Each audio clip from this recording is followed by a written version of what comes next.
여러분 안녕하십니까? 광주 전남권 뉴스입니다. 세계 정치와 국제 외교의 중심인 유엔 본부에서 5.18 행사가 사상 처음으로 열렸습니다. 유네스코 세계기록유산 등재에 이어 또 하나의 중요한 5.18 세계화의 이정표가 세워졌습니다. 현지에서 김철원 기자입니다. 국제정치 1번지 유엔에서 5.18 행사가 한국 시간으로 지난 27일 새벽 열렸습니다.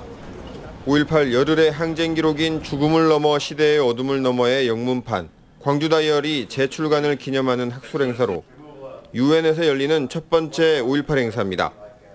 광주가 민주화의 과정 속에서 품고 키워왔던 민주화, 인권과 평화의 정신은 세계인이 함께 나누며 공유하는 숭고한 가치가 되고 있습니다.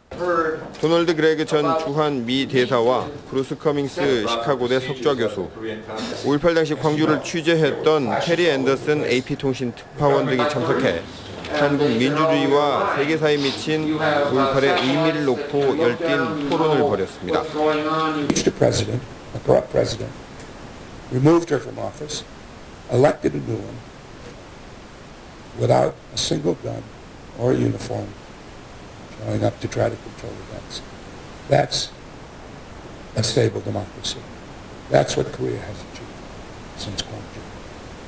유엔에서 열리는 첫 5.18 행사를 보기 위해 미국 전역에 사는 호남인들을 비롯한 한인들이 먼 길을 마다하지 않았습니다. 윤상원 열사를 생각하면 지금도 생생해요. 유엔 본부에서 이런 뜻깊은 행사를 한다는 것이 저 개인적으로는 말할 수 없는 어떤 그 영광이고 또 우리 선배님한테 대한 비로소 어떤 도리를 하지 않았는가. 학술대회가 끝나고 마련된 한국 유엔 대표부 오찬장에서 참석자들은 임을 위한 행진곡을 함께 부르기도 했습니다. 유엔 본부에서 열린 최초의 5.18 기념 행사, 유네스코 세계기록유산 등재에 이어 5.18 세계화를 위한 또 하나의 중요한 이정표가 세워졌습니다. 미국 뉴욕 유엔 본부에서 MBC 뉴스 김철원입니다. 5.18 민주화운동 37주년 기념행사가 어제 부활제를 끝으로 마무리됐습니다. 사상 최대 규모로 치러진 올해 5.18 기념식은 문재인 대통령이 참석해 9년 만에 임을 위한 행진곡을 제창하고 5월 정신을 헌법에 담겠다고 약속해 5.18이 명예를 회복하는 계기가 됐습니다. 또 5.18 당시 헬기 사격의 정확한 진상과 발포 명령자 등 미원의 진상규명을 위한 책임이 이번 5.18 37주년을 통해 새 정부의 과제로 던져졌습니다.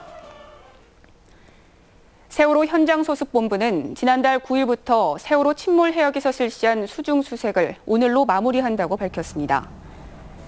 침몰 해역에는 지난해 3월 세월호가 누워있던 곳을 중심으로 가로 200m, 세로 160m, 높이 3m의 울타리가 설치됐으며 이번 수색에서 단원고 교사 고 고창석 씨의 유골 1점과 유류품 6점이 발견됐습니다. 해수부는 울타리는 철거하지 않고 선체 수색 작업 경과를 지켜본 뒤 수중에서의 추가 수색 여부를 결정할 방침입니다. 공공부문 비정규직의 정규직화가 추진되면서 전남도와 교육청의 무기계약직이 급증하고 있습니다. 정원 외로 관리되고 정규직과 비정규직의 경계가 모호한 무기계약직의 관리가 시급합니다. 신광하 기자가 보도합니다. 전남도와 22개 시군에 근무하고 있는 무기계약직은 5,020명입니다. 올해만 전남도 본청 34명, 22개 시군에서 271명이 증가했습니다. 지난 2014년 이후 공공부문에서 2년 이상 근무한 비정규직을 정규직화하면서 무기계약직은 꾸준히 증가하고 있습니다. 교육계도 사정은 마찬가지로 전남도 교육청 산하 무기계약 직원은 24개 직종에 5,900명에 달합니다. 교육 공무직원으로 불리는 이들은 정년은 보장받지만 근로시간과 임금은 노조와의 협약을 통해 매년 결정하고 있습니다. 동일 노동, 동일 임금을 규정한 정규직화 원칙에 어긋나는 셈입니다. 무기계약직들을 교육을 시키면서 한 자리에 모아놓으면 자꾸 건의사항이 나온다. 또 자기들 불만사항만 많이 터져 나온다. 더 큰 문제는 교육공무직의 인건비 가운데 절반이 넘는 633억 원을 전남도 교육청이 다른 일반 재정에서 부담한다는 겁니다. 더구나 해마다 교육 수요는 증가하면서 무기계약직이 증가할 수밖에 없습니다. 오래 근무하신 분들, 그런 분들에도 문제가 되는 부분도 있습니다. 그래서 교류나 정보를 통해서 적재적소에 맞는 인력이 배치될 수 있도록 그렇게 노력하겠습니다. 정년 보장이라는 측면에서는 정규직이지만 임금과 근로조건 등은 해마다 달라지는 교육계 무기계약직 운영에 대한 전면 재검토가 시급합니다. MBC 뉴스 신광하입니다. 메르스 의심 환자로 격리됐던 60대가 1차 검사에서 음성 판정을 받았습니다. 광주 서구보건소에 따르면 메르스 의심으로 대학병원의 음압병상으로 격리 이송된 60살 A씨의 1차 유전자 검사 결과 음성으로 확인됐습니다. 최근 이스라엘을 다녀온 A씨는 어제 오후 고열 증상으로 병원을 찾아 메르스 의심으로 격리됐었습니다. 보건당국은 A씨가 기초검사에서 양성 반응을 보였지만 2차 검사를 받아야 할 환자는 아니라고 판단해 귀가 조치했습니다. 뇌물을 받은 혐의로 기소된 여수시청 공무원들에게 징역형이 선고됐습니다.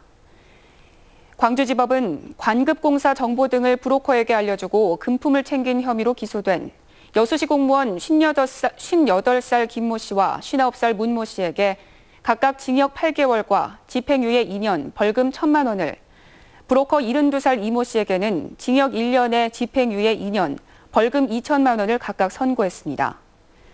재판부는 판결문에서 공무원이 뇌물을 받아 사회적 신뢰가 훼손됐다면서도 이들이 먼저 뇌물을 요구하지 않은 점 등을 감안해 집행유예를 선고한다고 밝혔습니다. 소나무 재선충병 매개충의 우화 시기가 다가옴에 따라 지자체가 방제 작업에 나섭니다.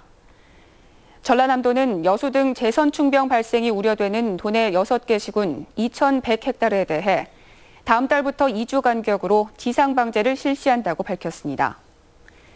지상방제가 어려운 150헥타르에 대해서는 올해부터 무인 헬기를 이용한 항공방제가 시범 실시됩니다. 우기종 전남도 정무부지사를 단장으로 한 전남도 투자유치단은 오늘부터 7일간의 일정으로 루마니아, 폴란드, 오스트리아 등 동유럽 3개국을 방문해 신재생에너지와 농업 등 투자유치 활동에 나섭니다.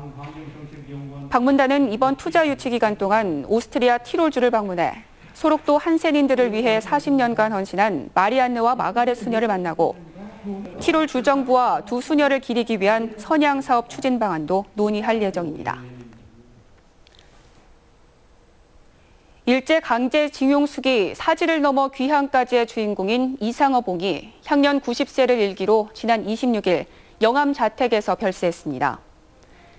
고 이상허 봉은 태평양 전쟁 막바지인 1943년 일본 후쿠오카 가미야마다 탄광의 미쓰비시 광업에 끌려가 16살의 나이로 강제노동에 시달리다 탈출해 이후 영암 지역에서 교사로 활동했습니다. 이상허 봉의 수기는 한글과 일어로 번역돼 일제하에 강제징용 실상을 알리는 자료로 활용되고 있습니다. 전남도는 유기농 인증 농가가 농작물 재해 종합보험에 가입할 경우 농가 부담의 전액을 지원합니다. 이는 일반 농작물 재해보험의 경우 보험료 20%를 농가가 부담하는 것과 비교되는 것으로 농작물 재배 시기에 맞춰 보험에 가입해야 합니다. 전남 지역에는 1,300농가가 3,200헥타르의 유기농 종합보험을 가입해 지금까지 436농가가 13억 3천만 원의 보험금을 지급받았습니다. 충남 아산시론에서 열리고 있는 전국 소년체전에 참가하고 있는 전남 선수단이 첫날 3위로 쾌조의 출발을 보였습니다.